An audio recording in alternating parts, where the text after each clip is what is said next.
Olá pessoal, espero que todos estejam bem, apesar das circunstâncias atuais ainda da pandemia vigente. Hoje nós iremos abordar uma aula sobre responsabilidade ética e legal com o gerenciamento de informações na saúde e especificamente na enfermagem. Para a gente pensar um pouco sobre essa realidade, nós temos que olhar o nosso entorno e pensarmos, refletirmos aquilo que nós já discutimos na disciplina sobre a utilização de tecnologias de informação e comunicação, dessas ferramentas que fazem parte do dia a dia, antes e recente, numa relação da própria existência da profissão da enfermagem, nós tínhamos apenas o repasse de informações por meio dessas tecnologias de informação e comunicação, basicamente a partir dos nossos e-mails, e hoje nós temos diversas possibilidades, né? Sobretudo, hoje trabalhamos com a divulgação de informações em massa, em tempo instantâneo, que envolvem mensagens de texto, vídeos, links, entre outras questões, a partir do WhatsApp, por exemplo. Então, como é que nós podemos vivenciar essa realidade de confidencialidade, de manutenção e garantia dos direitos humanos, regidos, vigentes na Constituição Cidadã de 1988, acerca da autonomia, da identidade, da imagem das pessoas no âmbito da saúde, no contexto, na expressiva maioria das vezes, de vulnerabilidade, onde as tecnologias de informação e comunicação passam, além de serem utilizadas no processo de trabalho de forma a otimizá-lo, passam a ser também mecanismos que podem possibilitar ou impulsionar essas vulnerabilidades quando divulgadas imagens que não são permitidas pelas pessoas. Então nós temos que pensar isso no campo profissional. Como é que nós estamos diante disso? Primeira coisa, então, como eu falei, evocando a Constituição Federal, nós temos que pensar aqui o que é que nos garante como cidadão nossos direitos e deveres, e aqui então eu evoco aqui a Constituição Cidadã, a Constituição vigente de 1988, no seu artigo 5º, inciso 10, que diz: são invioláveis a intimidade, a vida privada, a honra e a imagem das pessoas, assegurado o direito à indenização pelo dano material ou moral decorrente da violação.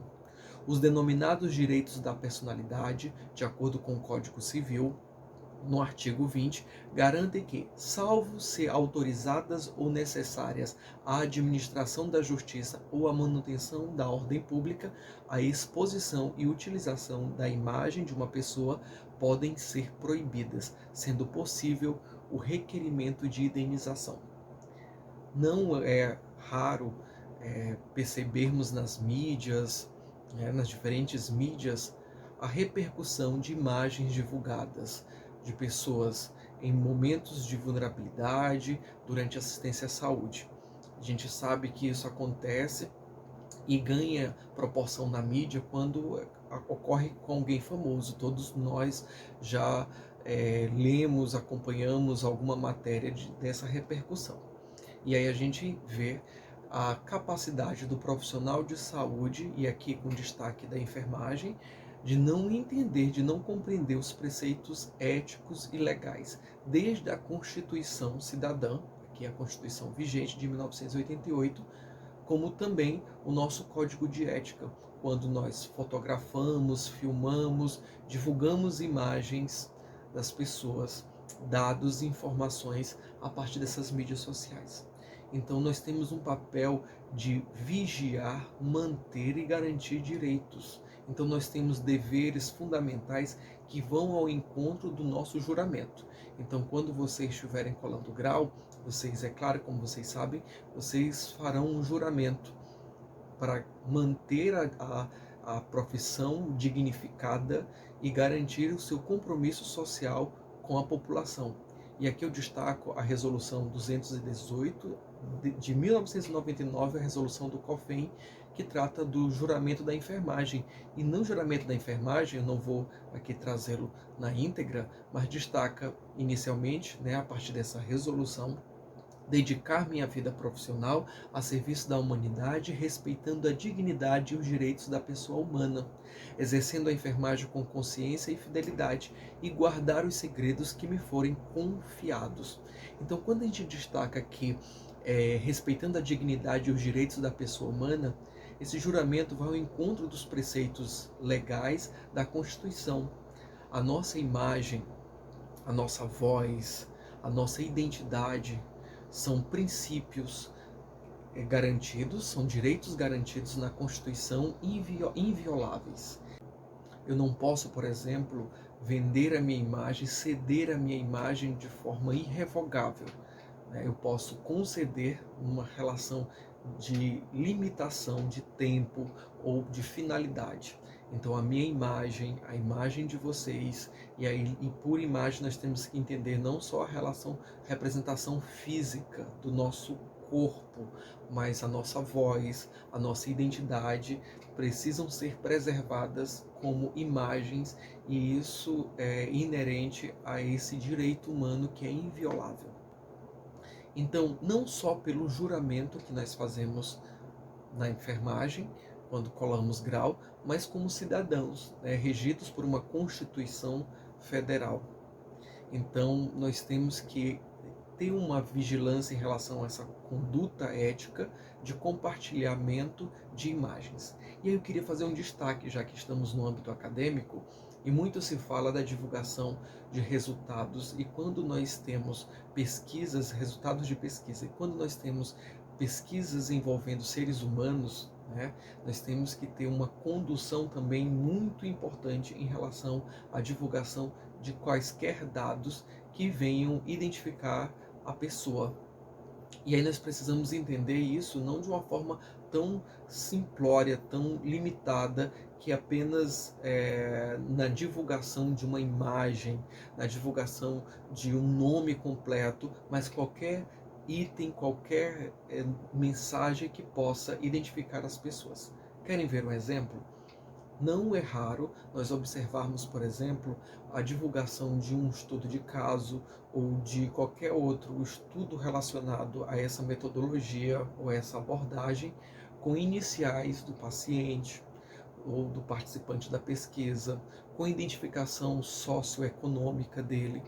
Então, por exemplo, eu posso dizer que eu coletei dados com o senhor J, as iniciais JPA, de 54 anos, morador, aí eu falo o nome do bairro, da cidade tal, que trabalha assim. Enfim, imaginem a repercussão disso se todos esses dados eles conseguem, no conjunto, possibilitar a identidade de uma pessoa. Então, qual é a necessidade dessa divulgação fidedigna de iniciais de uma pessoa para a demanda científica? Então, nós temos que avaliar algumas condutas. Por exemplo, uma outra conduta é quando, nessa divulgação de imagens para congressos, trabalhos científicos, eu divulgo uma imagem de uma ferida, e ali tem um pé que é de uma pessoa, e não pedir autorização. Aquela imagem, por mais que seja muito difícil de reconhecer a identidade da pessoa, mas ela pertence à pessoa. Então, essa pessoa tem que ter realmente compreensão para consentir a divulgação dessa imagem, que é um direito só dela. Então, quando nós trazemos, por exemplo, a resolução 510 de 2016 do Ministério da Saúde, que trata, entre outras questões, da utilização de dados que envolve a participação de pessoas como participantes da pesquisa, devem também garantir o anonimato, a confidencialidade. Então, eu tenho que pensar, o que é que eu preciso divulgar, de fato, que não comprometa a identidade daquela pessoa ou da instituição. Às vezes, as pessoas, nos seus trabalhos, pormenorizam informações que não são necessárias. Por exemplo, quando eu vou realizar uma pesquisa, por que eu tenho que identificar especificamente o hospital, por exemplo, numa cidade do Rio de Janeiro, na capital? Quando eu digo olha, é um hospital federal, é muito mais abrangente do que eu dizer é um hospital vinculado à Universidade Federal do Rio de Janeiro, na enfermaria X, no serviço Y.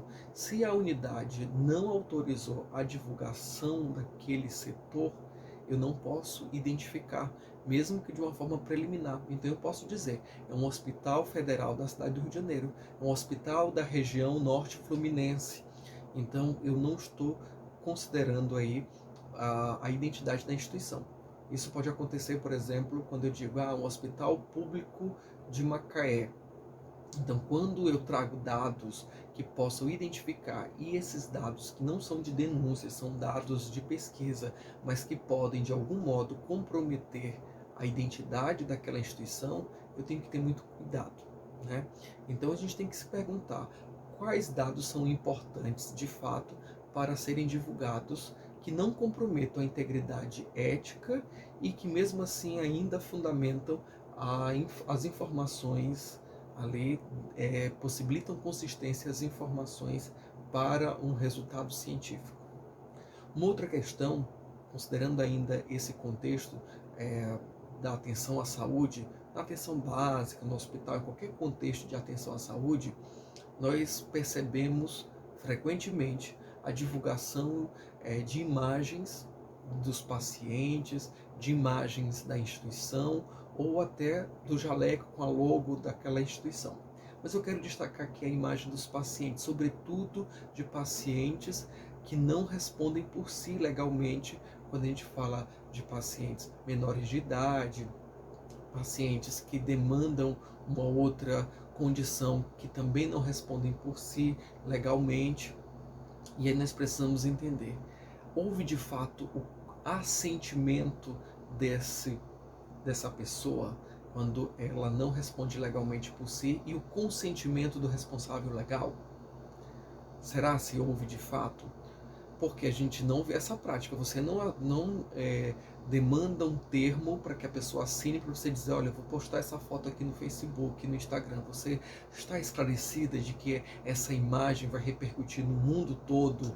Né? Porque eu não tenho controle. Não precisa ser nem famoso na rede social, mas eu não tenho controle de onde aquela imagem vai parar. Como é que ela pode ser utilizada? A pessoa está suficientemente esclarecida? A pessoa que é menor de idade, por exemplo, está realmente esclarecida para dar o seu assentimento e o responsável legal está realmente esclarecido para conceder o seu consentimento legal? Porque esse consentimento ele é livre e esclarecido. E eu queria fazer um destaque em relação a isso. Quando nós falamos de livre e esclarecido, significa de fato que a pessoa compreendeu e não apenas só assinou algo por considerar que poderia sofrer alguma retaliação ou algum outro tratamento diferente na assistência à saúde. Então tenham muito cuidado com a divulgação de conteúdos na internet que não são necessários. Quando a gente vai, por exemplo, para um evento ou faz uma imagem para estudos, um estudo clínico de uma ferida, e não preciso divulgar para outros meios de massa que eu não tenho o devido controle, sem a devida autorização daquelas pessoas, eu posso fazer isso para uma discussão de um grupo, para um processo acadêmico, para um processo didático, pedagógico, na formação, em sala de aula, no laboratório, mas a partir do momento que eu divulgo isso, essa imagem, esses dados, eu estou comprometendo preceitos invioláveis de direitos das pessoas garantidos na Constituição cidadã, na Constituição vigente de 1988, eu estou violando o Código de Ética Profissional, entre outros inúmeros dispositivos legais que nós temos que garantem o direito de imagem das pessoas. Então, utilizar a rede social para divulgar imagem da pessoa no contexto da saúde é algo muito sério que nós precisamos entender de fato, para que nós não tenhamos aí nenhum processo ético administrativo ou na esfera civil ou até mesmo numa relação mais grave, né? Então, eu queria também trazer aqui o destaque para vocês de algumas resoluções. A resolução 554 de 2017, né, que estabelece os critérios norteadores das práticas de uso e de comportamento dos profissionais de enfermagem em meio de comunicação de massa, na mídia impressa, em peças publicitárias, de mobiliário urbano e nas mídias sociais. Então, essa resolução, eu queria destacar para vocês aqui o artigo 4, quando trata aqui do que é vedado ao profissional de enfermagem. E no inciso 4, diz o que é vedado ao profissional de enfermagem: expor a figura do paciente como forma de divulgar técnica, método ou resultado de tratamento, salvo mediante autorização expressa. E no inciso 7 em diante, vou destacar aqui o 7, também é vedado ao profissional de enfermagem divulgação de imagens sensacionalistas envolvendo profissionais, pacientes e instituições. Então temos que ter muito cuidado também como é que nós estamos divulgando. Às vezes você construiu, montou um consultório, uma clínica, e você vai ali então fazer uma divulgação de de um de um trabalho, você vai fazer a divulgação ali de alguma técnica, e se não há fundamentação científica, isso pode ser tratado como, como concorrência desleal, até charlatanismo. Então tenham muito cuidado com essas divulgações. Nós vimos recentemente, né, durante a pandemia, o caso, por exemplo, de uma médica de Ribeirão Preto que fez uma ampla divulgação no consultório, né, do soro da imunidade. Não sei se vocês tiveram acesso a essa situação. Então, muito grave, né? Então ela estava ali propagando um serviço, um produto que não tinha fundamentação científica. No inciso 8, também é vedado ao profissional de enfermagem, e aqui fica muito claro essa questão: difamar a imagem de profissionais da saúde, instituições e entidades de classe. Então tenham muito cuidado nos desabafos em redes sociais, tá? Tudo que nós fazemos, se a gente causa alguma injúria, difamação, aquilo que a gente fala e não consegue comprovar, ou realmente é ofensivo, eu estou aí sujeito a responder sob os termos da lei. No inciso 9, ofender, maltratar, ameaçar, violar direitos autorais, revelar segredos profissionais, prejudicar pessoas ou instituições. E no 10, expor a imagem de pacientes em redes sociais e grupos sociais, tais como o WhatsApp.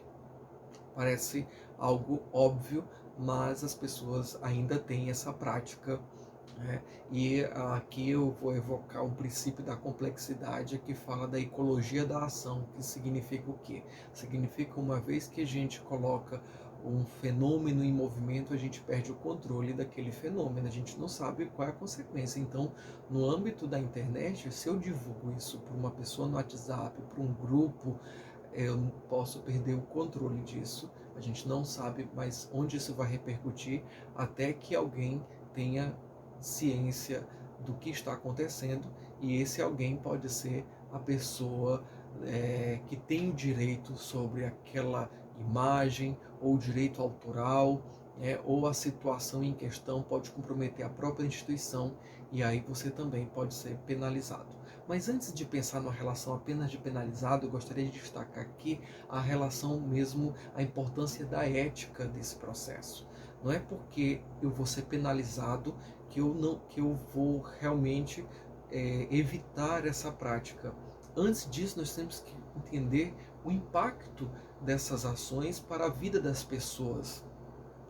O que isso pode gerar de consequência negativa para a vida das pessoas quando eu divulgo imagens, quando eu divulgo informações, e até no enfrentamento dessas situações. Então, vocês podem refletir como é que nós podemos orientar as pessoas que não são da área da saúde e toda a nossa equipe, a equipe de enfermagem, a equipe multiprofissional, os pacientes e acompanhantes.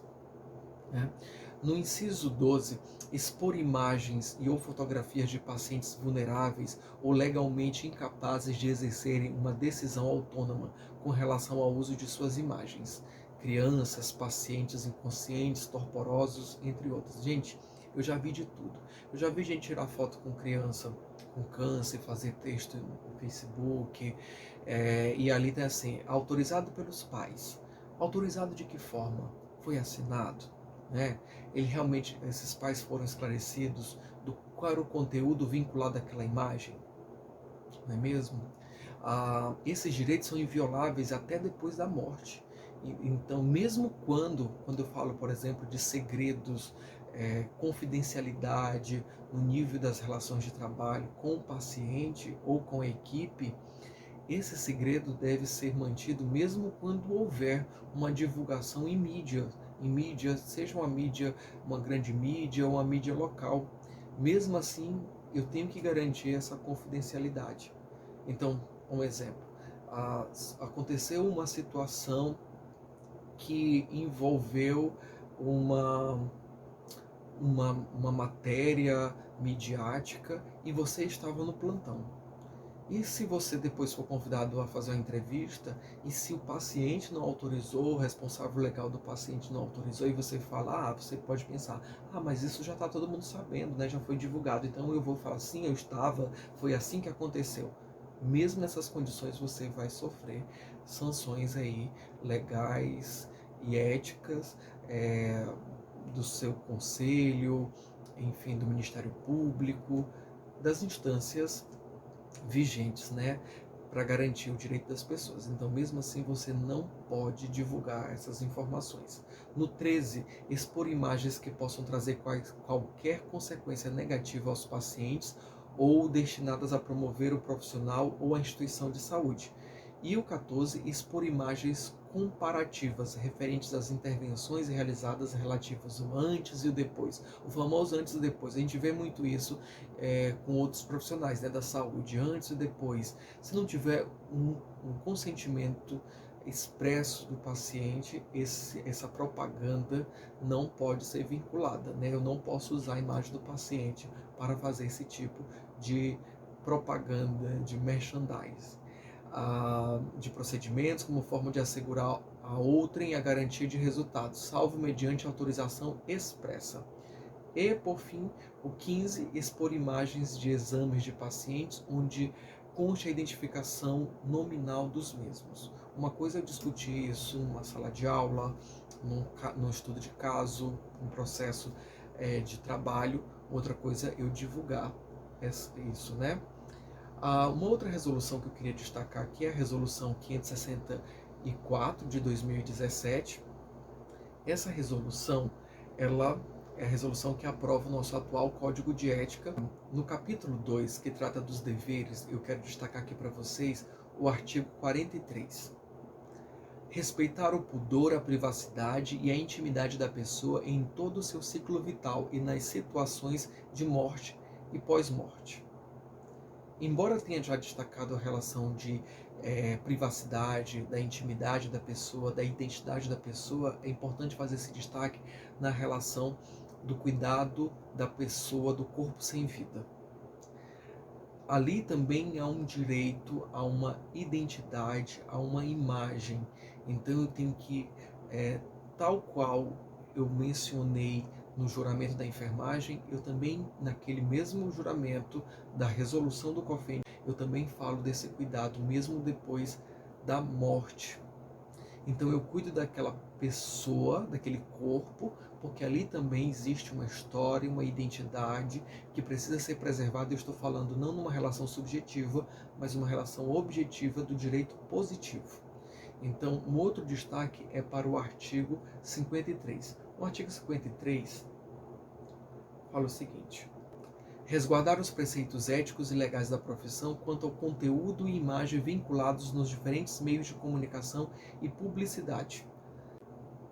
E nesse sentido, é destacar para vocês que a gente precisa realmente atentar para esses conteúdos que são divulgados, né? Qual a necessidade quando nós divulgamos, quando nós pensamos que apenas uma publicação inocente, supostamente no Facebook, no Instagram, não vão conferir nenhum dano para mim, como profissional, e para o paciente, para a família, para a instituição.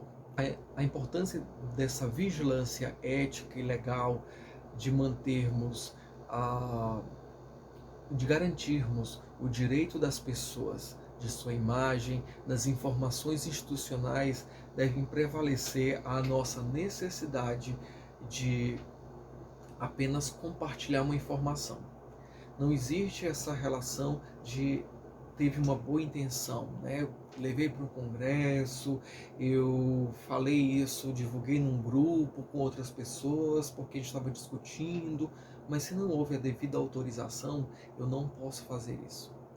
Então, eu não posso nem considerar como profissional que eu não estou compreendendo, que eu não compreendo essa necessidade, porque parte-se do princípio de que você, todos nós, tivemos uma formação que acessasse esse conhecimento e que nós fizemos, ou que vocês farão, um juramento que também respeita esses preceitos éticos e legais da profissão.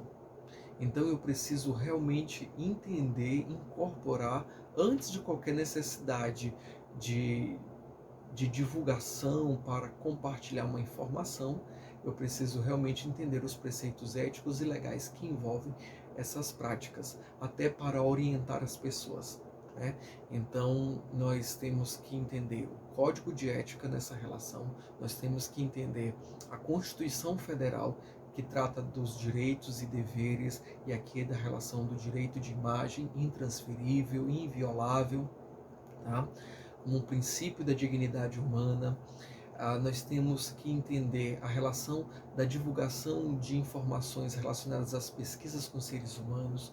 Nós temos que entender o nosso compromisso com o próprio juramento nosso, com a nossa profissão e com a sociedade, e todos os dispositivos legais que eu mencionei aqui. A resolução que trata da publicidade na enfermagem, o que eu posso divulgar nas mídias sociais, como é que eu posso fazer uma divulgação de informações relacionadas a um mercado, a um consultório, a um serviço prestado que não possa interferir nos direitos das pessoas em relação às suas imagens institucionais, e também numa possível concorrência desleal. Tá? Então eu preciso entender todos esses dispositivos, o conjunto desses dispositivos, para que tenhamos então uma prática segura, um gerenciamento adequado de informações, garantindo aí a responsabilidade ética e legal. Tá bom? Apenas trago aqui possibilidades de reflexões para que vocês possam realmente compreender a importância de aprofundamentos nessas questões. Junto dessa aula eu vou compartilhar com vocês o link dessas resoluções para que vocês, né, despertando aí a curiosidade, possam ler na íntegra, certo? Um grande abraço e fiquem bem.